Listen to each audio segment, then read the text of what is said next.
CLAT 2024 का exam बस अब आने ही वाला है और ऐसा कहते हैं ना कि डर सबको लगता है और गला सबका सूखता है। तो थोड़ी टेंशन और एंग्जायटी तो आप लोगों को भी हो रही होगी, लेकिन थोड़ी positive anxiety and positive stress भी ज़रूरी होता है जीवन में। अगर आपको ये हो रहा है तो इसका मतलब कहीं न कहीं आपने अपनी प्रिपरेशन को अच्छा किया है। अब ये जो बचे हुए दिन हैं, आज आपके पास तारीख हो चुकी है, अब बचे हुए आपके पास जो 2-3 दिन हैं, इन 2-3 दिन में आपको ऐसा क्या करना चाहिए या क्या वो चीज़ करें जिससे हम थोड़े से टेंस ना हो। सो आ जाइए फटाफट से, स्वागत करता हूँ आपका इस चैनल पे CLAT and law entrance preparation powered by अड्डा 24/7। तो भैया टेंशन और एंजाइटी को छू मंतर करना है तो आ जाओ अपने हैप्पी सर के साथ। हैप्पी सर आपको बताएंगे अभी क्या क्या चीज़ें करनी है। तो देखने के लिए सबसे पहली चीज़ देखिए, यहाँ पर देखिए, यहाँ पर जो ये पिक्चर आपको बताने की कोशिश कर रही है कि आप सोए हैं, ठीक है? स्लीपिंग हैबिट्स अपनी थोड़ी-सी सुधार करें इन आखिरी के दिनों में, ये बहुत इम्पोर्टेंट होता है। जब एक हमारा शांत दिमाग नहीं होता है, तो शांत दिमाग जब नहीं होता है तो आपके पास बहुत सारी ऑलरेडी आपके पास प्रॉब्लम्स आ जाती हैं, आपके पास टेंशन्स हो जाती हैं, आपके पास एंग्ज़ायटी हो जाती है, ये सब चीज़ें हो जाती हैं। तो सोना इज़ बहुत ज़रूरी है। So get enough sleep to keep you energised for your exam. अब आप इस समय जो अपना पढ़ाई करनी थी, जो प्रैक्टिस करनी थी, वो सब आप कर चुके हैं, लेकिन उसके साथ-साथ it is also important for you to have you good energy while appearing for the paper. जिस दिन आपका पेपर होगा, आपको पता है कि आपको उस वक़्त काफ़ी कुछ रीड करना पड़ता है। एक reading based, passage based paper है, तो आपको अपनी एनर्जी को कंज़र्व करके रखना चाहिए, उसको बचा के रखना चाहिए और जब आप उसको बचा के रखते हैं, तो आपको काफ़ी मेहनत और आपको काफ़ी स्लीप चाहिए। आप अगर सोचते हैं रात को देर तक जागेंगे, दिन में सो जाएँगे, तो जो रात की स्लीप आपकी बॉडी के लिए करती है, वो आपकी दिन की स्लीप नहीं कर सकती। तो इसलिए आपके लिए बहुत इम्पोर्टेंट है कि आप इसको पढ़ें और अपने लिए साथ-साथ स्लीप भी उतनी ही इम्पोर्टेंट है। तो अच्छे से अपनी इसको मेंटेन करके चलें दोनों चीज़ों को। दूसरी चीज़ देखते हैं, ये देखिए खाना। खाना किसको पसंद नहीं है? खाना बहुत अच्छा लगता है, सभी को बहुत अच्छा लगता है, खाते भी हैं, आप भी खाते होंगे। लेकिन क्या इस समय आपको ऐसा क्या चीज़ खानी चाहिए जिससे आपका एक पॉजिटिव फ्रेम ऑफ माइंड बने रहे? तो please make sure that eat right leading up to your exam.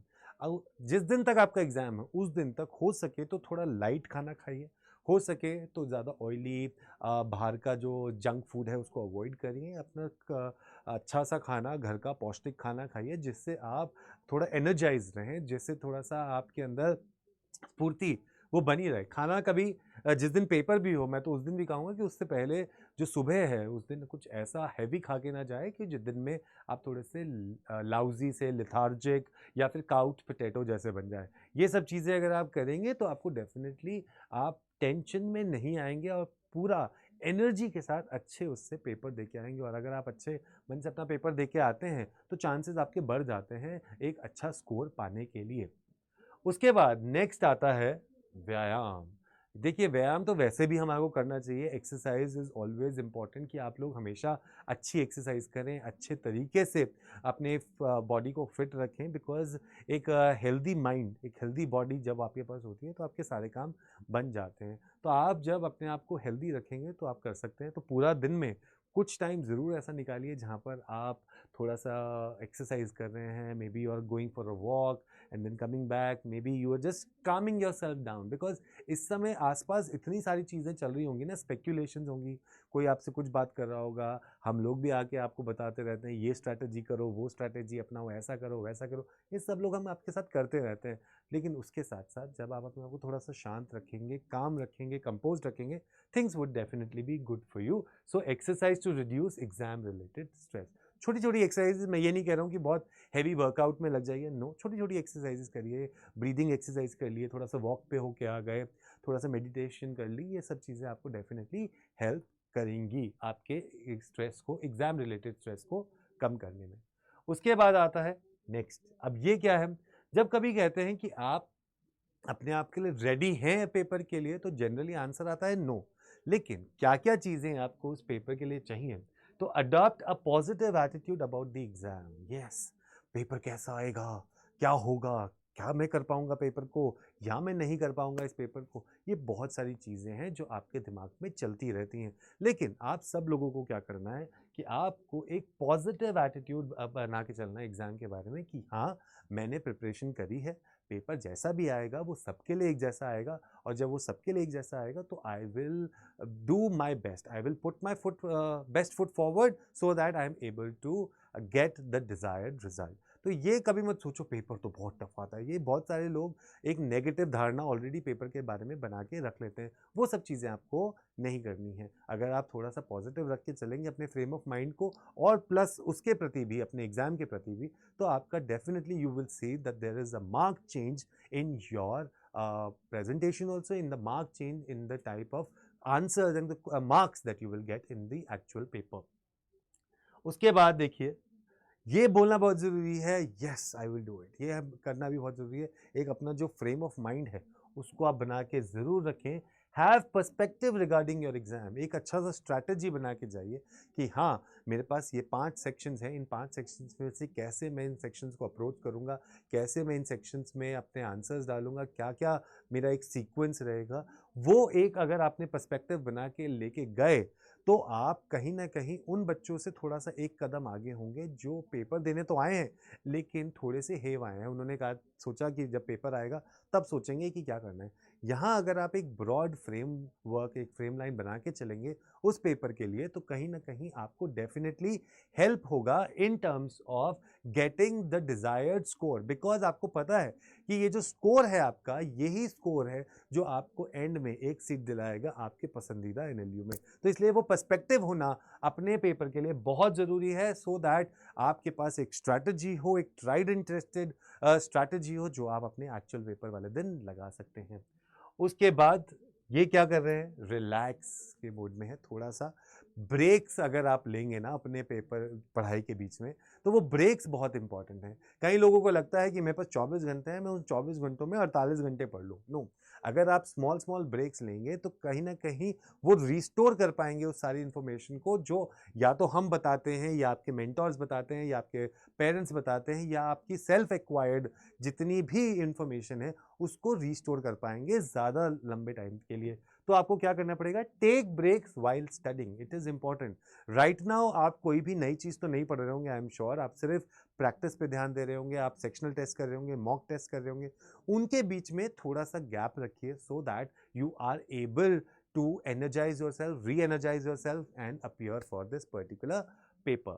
उसके बाद जब आप कर रहे हैं, ये एक अनदर स्ट्रेस का पॉइंट होता है कि जो आपको चीज़ें आपके एग्जाम वाले दिन लेके जानी है उसको आप पहले से ही एक जगह पे रख लें, उसका फोल्डर बना लें सो दैट उस दिन आपको कहीं पर भी भागना दौड़ा नहीं करनी पड़े। कुछ लोग फोटोकॉपी नहीं करवा के रखते हैं, फिर वहाँ जाके एग्जाम सेंटर पे ढूंढते रहते हैं फोटोकॉपी के लिए। तो उससे बेटर है कि आप पहले ही अपना फोटोकॉपी करवा के रख लें उसको, और अकॉर्डिंगली वहाँ पर आप अपने चले जाएं। This will really help you out. अपना जो भी चीज़ें हैं, हम इसके ऊपर मैं एक वीडियो ऑलरेडी बना चुका हूँ कि pack everything you need the night before, उससे पहले ही कर लीजिए, अपने सेंटर पे जल्दी पहुंच जाइए सो दैट उस चीज़ का कोई भी स्ट्रेस आपके पास नहीं हो। तो अपने एडमिट कार्ड को रख लो, अपनी आईडी कार्ड को रख लो। आईडी कार्ड के लिए स्पेसिफिकली आधार कार्ड अगर आपके पास है तो आप वही लेके जाएं। आप अपना एडमिट कार्ड की 2 कॉपी करवा लें, आपके अपने साथ पेन्स रख लें, कपड़े कपड़े जो है थोड़े लूज़ पहन के जाइएगा, खाना थोड़ा लाइट खाइएगा, पर जूतों और जो पहन के जाएँ वो कंफर्टेबल पहन के जाइएगा, पानी की बॉटल लेके जाइएगा जो ट्रांसपेरेंट हो।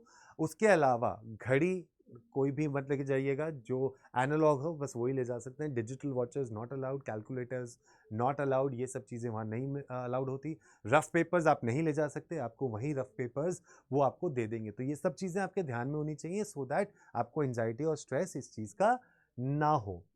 उसके बाद जब आप अपना पेपर दें तो अपने पेपर पे ही फोकस करें, focus on only the exam right ना। उस वक्त मैं आपको हमेशा ये बात बोलता हूँ, जब भी आपको पेपर करना हो जहाँ पर रीडिंग एक मेजर रोल प्ले कर रही हो, तो कुछ लोगों की आदत होती है वो पेन से खेलने लग जाते हैं, पैरों को हिलाने लग जाते हैं, उंगलियों को फिजटी ऐसे ऐसे खेलने लग जाते हैं। ये सब मत करिए, फोकस से पढ़िए। और अगर आप फोकस से वो सेक्शंस पढ़ेंगे लीगल के, इंग्लिश के, क्रिटिकल रीजनिंग के, तो आप पेपर के पैसेजेस को ज़्यादा अच्छे तरीके से समझ पाएंगे और स्कोर कर पाएंगे, राइट। सो टेंशन आपको बिल्कुल भी नहीं होगी नेगेटिव लोगों से। जी हाँ, नेक्स्ट चीज़ जो आपके सामने आती है, जो मिलेगी, अभी मज़ा आया ना भिड़ो, कि भाई नेगेटिव लोगों से दूर रहें इस समय, अपने कंपैरिजन नहीं करें। आपकी ट्रजेक्टरी अलग है, किसी का लर्निंग ग्राफ अलग है। आप किसी को बिल्कुल एप नहीं कर सकते, कोई आपको नहीं कर सकता। आपने जो अपनी प्रिपरेशन करी है वो भी अच्छी है, किसी और ने जो करी है वो भी अच्छी है। तो अपना फाइनल डे जाइए, आपने जो जो चीज़ें सोची हैं, आपने जो स्ट्रैटेजी बनाई है वो बनाइए और देखिएगा कि आपको एक सफलता ज़रूर मिलेगी and you will be there in that one NLU that you have thought for yourself, right? So all these are the techniques that you can do if you are feeling a little tension or anxiety or stress. And last but not the least, the biggest thing that you can do is, if you are feeling stressed or if you are feeling tense, please get in touch, give me a call. बात करो, चाहे अपने दोस्तों से, मुझसे बात करो, अपने घर वालों से बात करो। बात करना बहुत ज़रूरी है, बात करेंगे तभी तो अभी आएगा मज़ा। और ये मज़ा आएगा ना भिड़ू, तो तभी आपका सपना भी होगा क्लियर, जो हमने साथ देखा था। क्योंकि अब वो समय आ चुका है, क्योंकि अब एनएलयू का सपना अब होगा अपना। ऑल द बेस्ट मेरे बच्चों, ऐसे ही पढ़ते रहो, आगे बढ़ते रहो और एक सीट पाके आओ, खुशियाँ हम साथ में मनाएंगे। Take care, bye bye.